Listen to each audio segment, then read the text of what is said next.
Aku pun sama sampai hari ini. Banyak aku punya dendam sama orang-orang, termasuk orang-orang yang dulu ngatain tuh. Di sini aku pengen berbagi tentang hal-hal apa aja sih yang memicu hidupku sampai sekarang. Mungkin teman-teman sering merasakan di saat kalian ingin merubah hidup, di saat kalian ingin merubah kebiasaan-kebiasaan buruk kalian. Pernah nggak kalian merasakan hal yang di saat kalian mau berubah, wah aku harus berubah nih. Tiba-tiba tetap begitu-gitu aja gitu. Tidak ada perubahan, tidak ada hal yang memicu kalian untuk berubah. Nah, sama seperti halnya teman-teman yang mungkin masih kerja, ikut orang misalnya, itu biasanya kalian tuh pengen merubah atau gimana ya caranya biar lebih semangat, gimana ya caranya aku merubah hidupku yang susah ini menjadi hidup yang enak. Nah, ini biasanya teman-teman tuh tidak ada pemicunya. Jadi cuman sekedar aku harus berubah, aku harus berubah, aku harus berubah, tapi nyatanya itu nggak berubah. Karena apa? Karena kalian tidak ada pemicu di belakang kalian. Nah, tapi banyak orang-orang yang salah kaprah dengan pemicu ini. Jadi mungkin teman-teman pernah merasakan atau bahkan orang-orang terdekat kalian pernah merasakan gimana sih caranya untuk membuat pemicu agar kita jauh lebih mau kerja keras, agar kita jauh lebih gigih bekerja. Nah, yang salah kaprahnya adalah banyak orang-orang di belakang kita ini atau bahkan teman-teman pernah merasakan dan aku pun pernah merasakan ini, itu soal cicilan. Mungkin teman-teman yang bekerja atau yang punya bisnis segala macam mungkin ngerasa dengan adanya cicilan kalian akan ngerasa dicambuk untuk terus bekerja. Padahal nyatanya apa? Yang kalian rasakan apa? Pasti stres, pasti setiap tanggal jatuh tempo kalian pusing. Gimana ya caranya beresin ini semua? Sampai di tahap yang kalian, tahu gitu aku nggak usah ngutang deh. Nah, kalian pasti pernah merasakan hal ini kan? Nah, aku pun sama di saat umurku masih muda, zaman dulu waktu masih pertama-pertama kerja, itu dengan gaji yang cukup kecil menurutku dulu, gajiku cuman sekitar 2.500.000, aku berani punya cicilan sampai di angka 9 juta. Hanya untuk ngasih makan ego, ngasih makan gengsi, dan dibalik itu selalu berpikir kalau aku nggak nyicil, aku nggak punya. Dan kalau aku nggak nyicil, aku tuh nggak bisa semangat kerja. Nah, ini hal-hal yang menurut aku tuh udah salah kaprah ya. Karena apa? Karena pemicu itu kalau hanya dengan cicilan, itu kalian akan jauh lebih menderita sebenarnya daripada untuk lebih semangat kerja. Buktinya apa? Buktinya di saat coba kalian ambil cicilan yang melebihi gaji kalian pasti berpikir, oh ini kayaknya kebesaran ya. Oh ini aku makin sulit ya. Aku cari uang hanya untuk bayarin hutang ya. Nah, jadi bukan semangat untuk merubah hidup, tapi justru masuk ke dalam lubang kesengsaraan. Karena aku tahu persis rasanya bagaimana. Aku dan orang-orang sekitarku di tempat kerja aku dulu itu benar-benar hampir semua hal tuh kita cicil. Mobil, motor, zaman dulu iPhone, apa aja itu dikredit. Kalau bisa dikredit. Karena dari dulu mindsetnya mungkin begini ya, ngapain beli cash kalau kita bisa kredit gitu, ngapain kita buang duitnya nih. Kalau kita buang duit, anggap 100 juta kita beli mobil, uangnya langsung habis kan. Wah, mending 20 juta buat DP, 80 jutanya masih bisa untuk kita foya-foya atau apa. Nah, lebih banyak ke sana. Nah, itu justru yang salah. Karena apa? Itu akan sangat menggerogoti apa yang sudah kalian bangun selama ini. Kalian yang udah mati-matian cari uang, kalian udah mati-matian ngumpulin uang, tiba-tiba harus habis hanya untuk bayarin cicilan. Nah, ini mungkin hal yang menurut aku tuh udah salah sejak awal gitu. Sampai hari ini pun banyak kan. Orang sekarang mau liburan harus pakai letter gitu. Orang mau beli barang ini ada Shopee, segala macem. Banyak banget hal-hal yang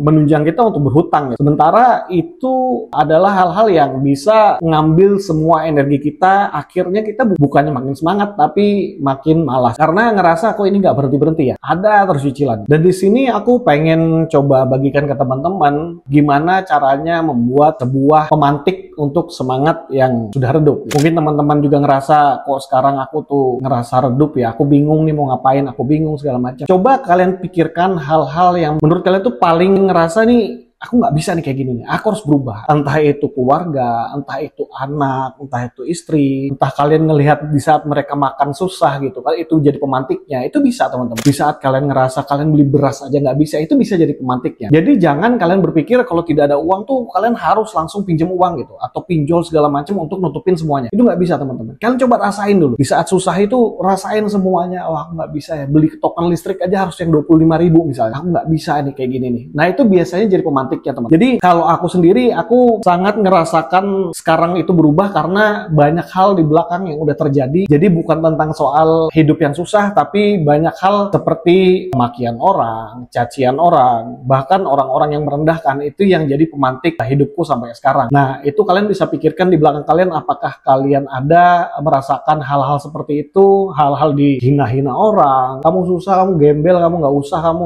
nggak bisa, kamu nggak akan bisa apa-apa. Nah, kalau kalian pernah pernah merasakan itu, coba kalian jadikan itu semacam motivasi, kalian jadikan itu sebagai pemantik untuk kalian tuh terus berjuang gitu. Kalian harus bisa buktiin kepada mereka yang sudah menghina kalian. Jadi aku sampai sekarang pun ngerasa banyak berubah hidupku itu karena memang banyaknya hinaan orang dulu gitu. Jadi bukan soal hidupku pernah susah, itu juga salah satunya, tapi yang bikin trigger utamanya adalah banyaknya orang-orang yang meremehkan aku, banyaknya orang-orang yang menghina aku di saat dulu ya. Kalian pernah mikir nggak? Kalian tuh yang semangat-semangatnya nih, wah ada yang patahin. Nah aku biasanya dipatahin itu aku makin jadi biasanya. Nah jangan seperti orang-orang lain yang lemah, kalian dipatahin gitu langsung, aduh ya udahlah kayaknya aku nggak bisa. Itu nggak boleh teman-teman. Jadi kalian jadikan itu sebagai motivasinya. Kalau kalian dihina orang, oh kamu tuh gembel, kamu jangan teman sama kita. Ya udah jangan berteman sama mereka, tapi kalian tuh jadikan itu pemantiknya. Nggak apa-apa, nggak usah temenan lagi, nggak apa-apa. Ya buang aja mereka, nggak usah. Berarti dia bukan teman kalian. Jadi teman-teman, itu yang aku lakukan sekarang. Kenapa aku mulai ngonten? Aku buang semua teman-teman yang aku anggap toksik segala macam itu, aku buang aja. Ngapain aku pikirin? Dan aku dulu di zaman bangkrut dulu 2020 itu,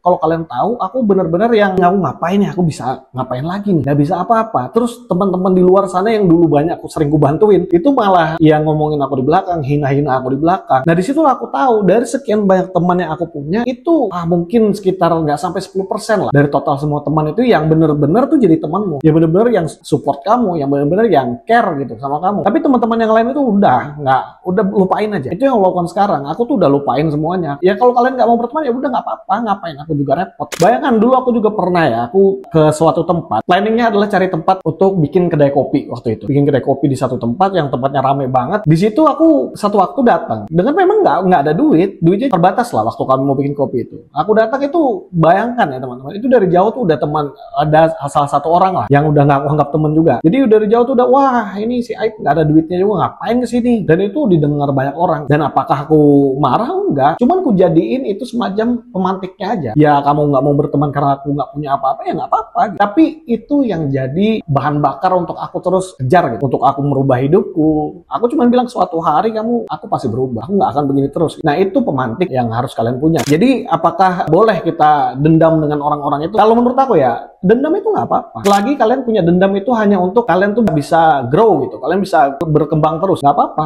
Aku pun sama sampai hari ini. Banyak aku punya dendam sama orang-orang. Termasuk orang-orang yang dulu ngatain tuh ya dendam semua. Dan aku nggak bisa hilangin. Tapi memang itu caranya yang bikin aku bisa grow sampai sekarang. Dan makanya aku bilang, aku pernah share di video-videoku yang lain. Aku bilang aku udah lupain semuanya. Tapi aku tuh nggak pernah lupa orang-orangnya ini. Aku nggak pernah lupa wajah-wajahnya di saat ngomong itu, jelas terekam gitu, jelas terekam di kepalaku. Aku nggak akan pernah bisa lupakan semua itu. Aku maafin, tapi aku nggak akan pernah lupain itu. Dan janjiku adalah suatu hari kalian akan datang, mungkin ya nanti mau pinjam duit atau apa, suatu hari kalian pasti akan datang. Aku pastikan pasti kalian datang. Mungkin nggak 1-2 tahun lagi, atau 3 tahun, atau 5 tahun, mungkin 10 tahun lagi. Kita nggak akan pernah tahu. Hidup itu pasti berputar. Hidup itu di saat kalian dibawa, kemungkinan kalian bisa nanti di atas. Gak ada yang pernah tahu hidup ini ke depannya gimana. Tapi kupastikan hidupku akan jauh lebih baik daripada mereka. Itu janjiku, itu yang menjadi dendamku hari ini. Aku pasti bisa jauh lebih baik daripada mereka. Pasti suatu hari aku akan jauh lebih besar daripada mereka. Nah itu hal yang mungkin sampai hari ini selalu membakar semangatku ya. Di saat aku pengen duduk main game gitu, akhirnya kebakar lagi. Aku nggak bisa main game. Di saat aku pengen ngobrol nongki-nongki gitu, nggak bisa, aku harus kerja terus, aku harus kerja mati-matian, aku harus buktikan semuanya, aku harus buktikan bahwa apa yang mereka bilang itu salah. Kalian harus punya sifat itu, kalian harus punya pemantiknya untuk merubah hidup kalian. Kalau kalian nggak punya triggernya, kalian nggak punya pemantiknya,